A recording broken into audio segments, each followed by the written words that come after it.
السلام عليكم ورحمة الله وبركاته. إن الحمد لله والصلاة والسلام على رسول الله أما بعد فأعوذ بالله من الشيطان الرجيم بسم الله الرحمن الرحيم وأقيموا الصلاة وآتوا الزكاة آمنت بالله وقال رسول الله صلى الله عليه وسلم بني الإسلام على 5 شهادة أن لا إله إلا الله وأن محمد رسول الله وإقام الصلاة وإيتاء الزكاة وحج البيت وصوم رمضان أو كما قال النبي عليه الصلاة والسلام. কাছে দূরে দেশে প্রবাসে যারা যেখান থেকে বর্তমান টিভি কর্তৃক আয়োজিত যাকাত বিষয়ক এই আলোচনাটি শুনছেন সকলকে জানাচ্ছি আন্তরিক শুভেচ্ছা ও অভিনন্দন। সম্মানিত দর্শক শ্রোতা, আমরা অতি সংক্ষেপে পবিত্র কোরআন এবং ইসলামের অত্যন্ত গুরুত্বপূর্ণ বিধান তথা যাকাত নিয়ে কিছু কথা বলবার চেষ্টা করছি। সকল দর্শক শ্রোতাদেরকে অত্যন্ত ধৈর্যসহ শেষ পর্যন্ত কণ্ঠনীয় করার অনুরোধ জানাচ্ছি। প্রিয় দর্শক বন্ধুগণ, দেখুন আসলে যাকাতের যেই বিষয়টি রয়েছে এটা যদি আমরা বিধানগত দিক থেকে একটু আলোচনা করি, সেক্ষেত্রে আমরা কোরআনের দিকে যদি একটু ফলো করি, আল্লাহ পাক পবিত্র কোরআনের সূরাতুল মুজাম্মিলের 20 নম্বর আয়াতে কারিমার মধ্যে বলেন ওয়া আকিমুস সালাতা ওয়া আতুজ যাকাহ, অর্থাৎ তোমরা নামাজ এবং যাকাত আদায় করো। সরাসরি আল্লাহ তাআলার ফরমান এবং আদেশ হলো নামাজ এবং যাকাত আদায় করা, আর আল্লাহ পাকের ফরমান অথবা আদেশগুলো কি বলা হয় ফরজ বিধান। সেক্ষেত্রে কোরআনে কারিমের সংক্ষিপ্ত অর্থ এবং ব্যাখ্যা থেকে যে বিষয়টি প্রমাণিত হয় সেটি হচ্ছে যাকাত একটি ফরজ বিধান।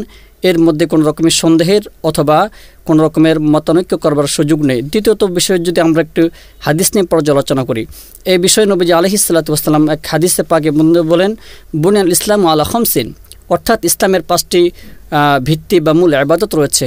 এই 5টির তৃতীয় নম্বর ইবাদতের ক্ষেত্রে নবীজি আলাইহিস সালাতু ওয়াস সালাম বলেন ওয়া ইতাউজ যাকাহ, অর্থাৎ যাকাত আদায় করা। তাহলে একদিক থেকে কোরআনে কারিমে আল্লাহ বলছেন তোমরা যাকাত আদায় করো, অন্য দিক থেকে নবীজি আলাইহিস সালাতু ওয়াস সালাম হাদিসের পাকের মধ্যে বলেন যাকাত হলো ইসলামের একটি মূল ভিত্তিগত ইবাদত। সেই হিসেবে যাকাত নিয়ে অবহেলা করা, অস্বীকার করা অথবা অবজ্ঞা করবার কোনো সুযোগ কোনো ইমানদারের জন্য নেই। আরও যদি একটু ব্যাখ্যা করে আমরা বিষয়টাই বলি, যাকাত নিয়ে যদি কেউ মত পার্থক্য করে অথবা অস্বীকার করে তাহলে সে নির্দ্বিধায় ইসলাম থেকে এবং ঈমান থেকে সে বঞ্চিত হয়ে যাবে, অর্থাৎ সে কুফরের মধ্যে অন্তর্ভুক্ত হয়ে যাবে। নাউযু বিল্লাহি মিন যালিক। অতএব আমার সকল প্রিয় দর্শক এবং শ্রোতাদের প্রতি উদারত আহ্বান থাকবে, আমরা ইসলামের এই অকাট্য বিধান তথা যাকাতের উপরে ভক্তি, শ্রদ্ধা এবং সম্মান রেখে আমরা সবসময় নিজেদের জীবনকে পরিচালিত করবার তৌফিক দান চেষ্টা করব। আল্লাহ পাক সকলকে কবুল ফরমান, আমিন। দর্শক বন্ধুগণ, দ্বিতীয় আরেকটি বিষয় আলোচনা না করলেই নয়, অর্থাৎ ইসলামের যে মৌলিক ইবাদত তথা যাকাত, এটি কিছু সংখ্যক মানুষের উপরে আল্লাহ ফরজ করেছেন। কোন সকল মানুষ যাদের উপরে যাকাত ফরজ, এই বিষয় যদি আমরা শরীয়তের দৃষ্টিতে একটু পর্যালোচনা করি তাহলে সেক্ষেত্রে এর নির্দিষ্ট একটা নেসাব অথবা পরিমাণ রয়েছে। অর্থাৎ যে ব্যক্তির কাছে প্রয়োজনীয় ব্যয়বহুল প্রয়োজনীয় যাবতীয় খরচপাতি ব্যতীত 7.5 ভরি স্বর্ণ অথবা 52.5 তোলা রূপা অথবা এর সমমূল্য অর্থ যদি কোনো ব্যক্তির কাছে 1 বছর অতিবাহিত হয় তাহলে ওই ব্যক্তির উপরে যাকাত ফরজ হবে। ওই ব্যক্তিকে যাকাত প্রদান করতে হবে তার ওই নির্দিষ্ট মাল এবং সম্পদের বর্ধিত যে অংশটা সেটা থেকে। এখন একটা গুরুত্বপূর্ণ বিষয়, অতি গুরুত্বপূর্ণ বিষয়, সেটা হচ্ছে আমরা যাকাত কোথায় প্রদান করব এবং যাকাত কীভাবে প্রদান করব এবং আদায় করব। দর্শক শ্রোতা, এক্ষেত্রে আমি অত্যন্ত ভারাক্রান্ত হৃদয় নিয়ে একটু কথা না বললেই নয়। সেটি হচ্ছে যাকাতের 8টি খাত অথবা স্থান রয়েছে। প্রথম 2টি খাত নিয়ে আমি আলোচনা করব আপনাদের সাথে। 1 নম্বরে আল্লাহ রাব্বুল আলামিন সূরাতুত তাওবার 60 নম্বর আয়াতে কারিমার মধ্যে বলেন ইন্নামাস সাদাকাতু লিল ফুকারাই ওয়াল মাসাকিন, অর্থাৎ যাকাত হচ্ছে ফকির এবং মিসকিন যারা তাদের হক, অর্থাৎ যাকাত আমরা যাদেরকে দেব তাদের প্রথম 2 স্তরের লোক হলো ফকির এবং মিসকিন। অতএব আমরা যারা ফকির এবং মিসকিন রয়েছে তাদেরকে যাকাত প্রদান করব। এই ক্ষেত্রে আমরা কোনো বৈষম্যতার আশ্রয় গ্রহণ করতে পারি না।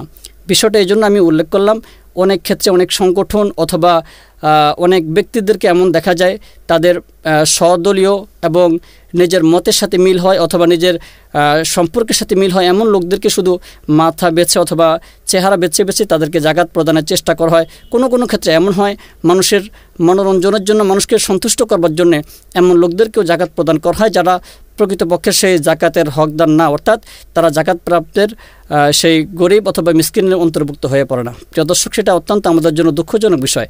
আর আরেকটি বিষয় এমন যে আমাদের মধ্যে অনেক ধনাঢ্যবান বা বিত্তবান এমন আছেন যারা জাকাত প্রদান করেন ঠিক, কিন্তু জাকাত প্রদানের যে একটা রূপরেখা তারা নির্ধারণ করে সেটা অত্যন্ত একটা দুঃখজনক এবং দৃষ্টিকটু।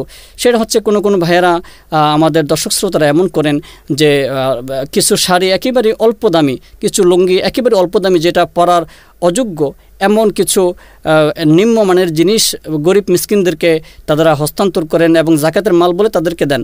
কিন্তু দুঃখজনক বিষয় হলো সেই কাপড়গুলো বাড়ি পর্যন্ত নিয়ে খুশি থাকতে হয় এবং হাতে পেয়ে তারা সন্তুষ্ট থাকতে হয়, সেগুলো আর পরিধান করার সেই পরিবেশ এবং মান থাকে না। এটা আমাদের জন্য লজ্জাজনক এবং দুঃখজনক বিষয়। সেই জিনিসটি না করে যদি আমরা দল মত নির্বিশেষে সকল ভেদাভেদ ভুলে আমরা যদি গরিব এবং মিসকিন যারা আমার এই জাকাত পেয়ে তারা একটু স্বাবলম্বী হতে পারে, চাই সে খাবারের দিক থেকে, পারিবারিক দিক থেকে বা সামাজিকভাবে একটু স্বাবলম্বী হতে পারে, এমন মানুষ বহু আমাদের চতুর্পাশে অবস্থান করছে, তাদের প্রতি যদি আমরা একটু সহানুভূতি এবং আন্তরিকতার দৃষ্টিতে আমাদের জাকাতগুলোকে আমরা সঠিকভাবে বন্টন করি, অবশ্যই সেটা আমাদের দেশ, আমাদের সমাজ, আমাদের পরিবেশের জন্য অত্যন্ত উপকারী হবে। প্রিয় দর্শক শ্রোতা, আমরা অতি সংক্ষেপে বর্তমান টিভির পর্দায় যেই জাকাত বিষয়ক আলোচনাটা শুনলাম, আল্লাহ পাক আমাদের সকলকে এই আলোচনাগুলোকে বুঝবার এবং আমল করবার তৌফিক দান করুন ইনশাআল্লাহু তাআলা। পরবর্তী কোনো বিষয়ে আবারও আপনাদের সাথে দেখা হচ্ছে, কথা হচ্ছে। আসসালামু আলাইকুম ওয়া রাহমাতুল্লাহি ওয়া বারাকাতুহু।